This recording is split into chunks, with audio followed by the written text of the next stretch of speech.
দর্শক, স্পিড নিবেদিত fact check নিয়ে আবারও ফিরে এলাম। আমাদের আজকের অতিথি প্রধানমন্ত্রীর রাজনৈতিক সহকারী রাশেদ খান। আপনাকে আবারও স্বাগত জানাচ্ছি। আমরা একটা সিনেমা দেখি না কেন আগে প্রথম একটু দেখি, তারপরে আমরা মূল আলোচনায় যাব। অল্প করে যদি একটু দেখাতে পারি, এটি ডিপজল আর মান্নার। তুই কখনো বাইরে যেতে পারবি না।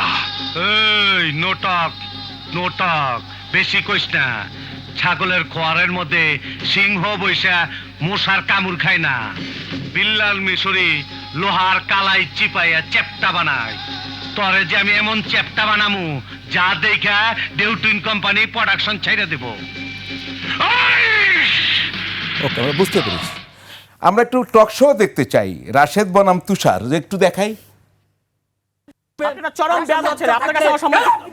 আপনি বেয়াদব, আপনি লজ্জা করেন, লজ্জা করেন। আপনার কথা আমি টক শো দেখব। যথেষ্ট, নমুনা যথেষ্ট, তার দরকার নেই। কেন এরকম হচ্ছে রাশেদ খান? আপনাকে আমি এরকম উত্তেজিত হতে আগে দেখিনি কখনো। আচ্ছা, আপনি দেখেছেন নিশ্চয়ই। আমাকে বেয়াদবকে কে বললো? আমি না, সে। তো আমাকে যে সময় কেউ বেয়াদব বলবে, আমি কি তাকে পাল্টা বেয়াদব বলার অধিকার রাখি না? কেউ যদি আমাকে একটা ঘুষি মারে, আমি কি আমার নিজেকে রক্ষা করার জন্য আমি তাকে পাল্টা ঘুষি মারতে পারি না?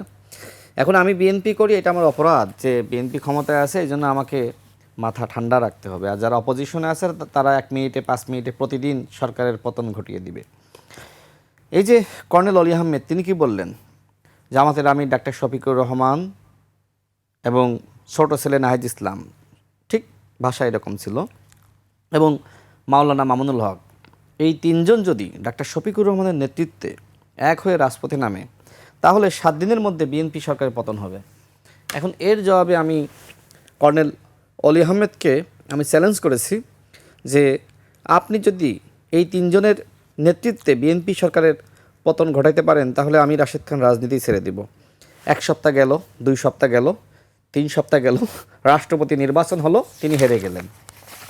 এখন বিএনপি সরকারকে নিয়ে আমাদের অপোজিশনে যারা আছেন তারা নানানমুখী বক্তব্য দিচ্ছেন, ঘায়েল করতেছেন। এমনকি আওয়ামী লীগের নেতারা যে ভাষায় বিএনপির মাননীয় চেয়ারম্যান, বাংলাদেশের প্রধানমন্ত্রী জনাব তারেক রহমানকে কথা বলেছেন, ঠিক একই ভাষায়, এমনকি কোনো কোনো ক্ষেত্রে তার থেকে জঘন্য ভাষায় নাসিরউদ্দিন পাটোয়ারিরা আক্রমণ করছে, তার পরিবার নিয়ে নানা ধরনের মন্তব্য করছে। শহীদ প্রেসিডেন্ট জিয়াউর রহমানকে নিয়ে সমালোচনা কে করতো? শেখ হাসিনা। আর এখন কে সমালোচনা করছে? নাসিরউদ্দিন পাটোয়ারি। তাহলে শেখ হাসিনা আর নাসিরউদ্দিন পাটোয়ারির মধ্যে কোনো পার্থক্য আছে?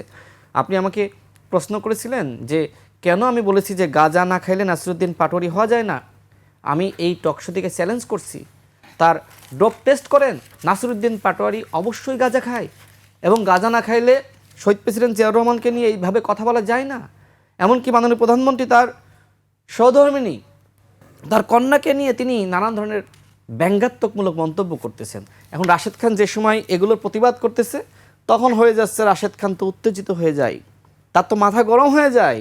অথচ আমাদের এই যে ডাক্তার শফিকুর রহমান, তিনি আজকে বলেছেন 24-এর থেকেও গরম আন্দোলন হবে।